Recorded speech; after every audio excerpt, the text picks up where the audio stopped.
जय हिंद दोस्तों, मैं आशीष आपके अपने चैनल @physics.07 में एक बार फिर से स्वागत करता हूं। Today we are talking about the term distance and displacement. First we can discuss distance. Distance को दूरी कहते हैं और डिस्प्लेसमेंट को विस्थापन कहते हैं। तो पहले हम दूरी और विस्थापन को अलग अलग समझेंगे, देन उसके बाद इन दोनों के बीच में जो डिफरेंस है उसे समझने की कोशिश करेंगे। Distance is the total path travelled by the particle.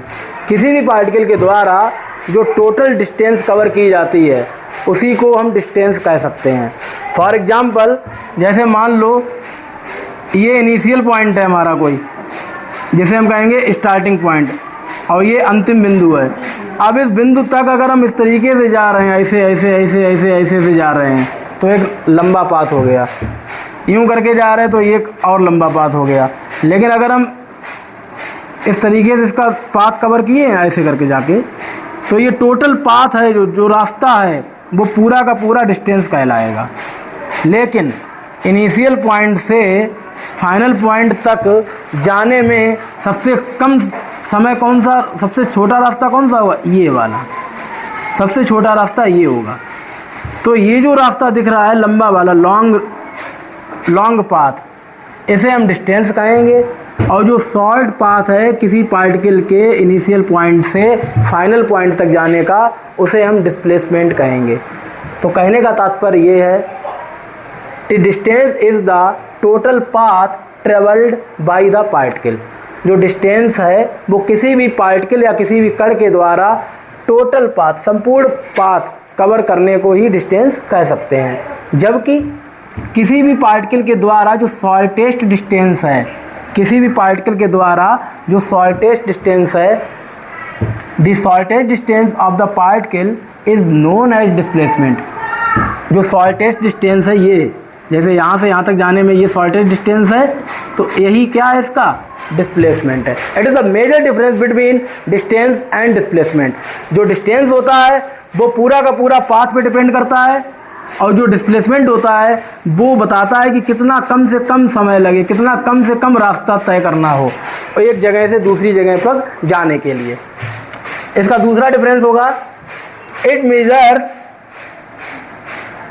The full length of the path. अब जैसे आपने देखा, हमने यहाँ पर इनिशियल पॉइंट से फाइनल पॉइंट तक जाने में ये पूरा का पूरा पाथ कवर किया था, तो इसी को हमने कहा था ये डिस्टेंस है। तो हम कहेंगे it measures the full length of the path. जैसे अगर हम वॉक कर रहे हैं या हम ड्राइव कर रहे हैं, तो जितनी दूरी तक हम टहले हैं या जितनी दूरी तक हमने गाड़ी को ड्राइव किया है, वो पूरी की पूरी दूरी डिस्टेंस कहलाएगी। इसी क्रम में जो डिस्प्लेसमेंट में सेकंड डिफरेंस होगा, it measures only shortest distance of the path. इसमें केवल जो छोटी से छोटी दूरी होगी, शॉर्टेस्ट डिस्टेंस होगी, उसी को मेजर किया जाएगा। डिस्टेंस में जो पूरा का पूरा पार्टिकल डिस्टेंस कवर करता है उसे बात करेंगे, और जबकि डिस्प्लेसमेंट में जो शॉर्टेस्ट डिस्टेंस होगी पाथ के द्वारा तय की गई, उसी की बात की जाएगी। That is we can say that it measures only shortest distance of the path. Third difference है, it is a scalar quantity. जो डिस्टेंस है वो क्या है, एक स्केलर क्वांटिटी है, जबकि जो डिस्प्लेसमेंट है it is a vector quantity. जो डिस्प्लेसमेंट है वो कैसी क्वांटिटी है, वो वेक्टर क्वांटिटी है। स्केलर और वेक्टर के विषय में अभी आप इतना जानें कि जो स्केलर क्वांटिटीज होती हैं उसमें मैग्नीट्यूड तो होता है लेकिन डायरेक्शन नहीं होती है, जबकि वेक्टर क्वांटिटी में मैग्नीट्यूड के साथ साथ डायरेक्शन भी होती है। तो अभी तो केवल इतना ही जानिए कि स्केलर क्वांटिटी जो होती है उसमें मैग्नीट्यूड होता है और वेक्टर में मैग्नीट्यूड के साथ साथ डायरेक्शन भी होती है। इसका एक अलग से वीडियो बनाएंगे जिसमें होगा difference between scalar and vector quantity, तो ज़्यादा आपको क्लियर हो जाएगा। इसके बाद फोर्थ है, इट इज़ ऑलवेज पॉजिटिव और जीरो। जो डिस्टेंस है वो या तो कोई व्यक्ति चलेगा या बिल्कुल नहीं चलेगा, या तो कोई लेंथ को मेजर किया जाएगा या बिल्कुल भी स्टार्ट नहीं की जाएगी। मान लो जैसे ये मार्कर है, इसकी लेंथ हमने कहा मान लो 10 सेंटीमीटर है, ठीक है, तो ये 10 सेंटीमीटर कैसा है, पॉजिटिव है, कैसा है, पॉजिटिव है। या इसका इनिशियल पॉइंट हम ले लें, यहाँ से इस बिंदु की दूरी कितनी होगी, कितनी लेंथ होगी, 0, तो ये केवल या तो पॉजिटिव होगा या फिर 0 होगा।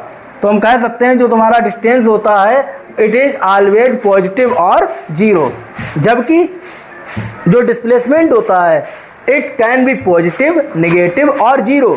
जो डिस्प्लेसमेंट होता है वो पॉजिटिव भी होता है और नेगेटिव भी होता है और 0 भी होता है। लाइक दिस, जैसे मान लो हम इस तरीके से समझ सकते हैं, जैसे ये कोई लाइन है, इसके बीच मिड पॉइंट पे हम 0 ले लें, तो 0 के राइट एंड पे जो भी नंबर मिलेंगे वो हमें पॉजिटिव मिलेंगे, +1, +2, +3 and +4 and dot dot so on. इसी क्रम में जो 0 के लेफ्ट साइड में मिलेगा वो हमें मिलेगा -1, -2, -3, -4। तो कोई भी पार्टिकल का जो डिस्प्लेसमेंट होता है वो 0 भी हो सकता है, पॉजिटिव भी हो सकता है और नेगेटिव भी हो सकता है, जबकि जो डिस्टेंस होता है उसे हम हमेशा या तो पॉजिटिव कह सकते हैं या 0 कह सकते हैं। किसी भी प्रकार की लेंथ या डिस्टेंस को कभी भी नेगेटिव नहीं कह सकते, ना ही नेगेटिव मेजर किया जा सकता है। मान लो हमने ये कहा कि किसी भी भवन की ऊंचाई या किसी बिल्डिंग की ऊंचाई 10 मीटर है, कभी किसी को कहते हुए आपने नहीं सुना होगा कि किसी भवन की ऊंचाई -10 मीटर है। क्यों? -10 मीटर किसी भवन की ऊंचाई हो ही नहीं सकती। या हमारी लेंथ मान लो 5 फुट 4 इंच है, तो लेकिन हम ये कहें कि किसी की लेंथ -5 फुट 4 इंच होगी, तो वो नहीं संभव है। तो जो डिस्टेंस होता है वो हमेशा कैसा रहता है, पॉजिटिव रहता है, जबकि जो डिस्प्लेसमेंट होता है it is positive, negative and 0, because यहाँ पर डायरेक्शन का ध्यान दिया जाता है, जबकि डिस्टेंस में डायरेक्शन से कोई मतलब नहीं होता है। डिस्टेंस में केवल क्या होता है, मैग्नीट्यूड होता है, और डिस्प्लेसमेंट में मैग्नीट्यूड के साथ साथ डायरेक्शन भी होता है। धन्यवाद।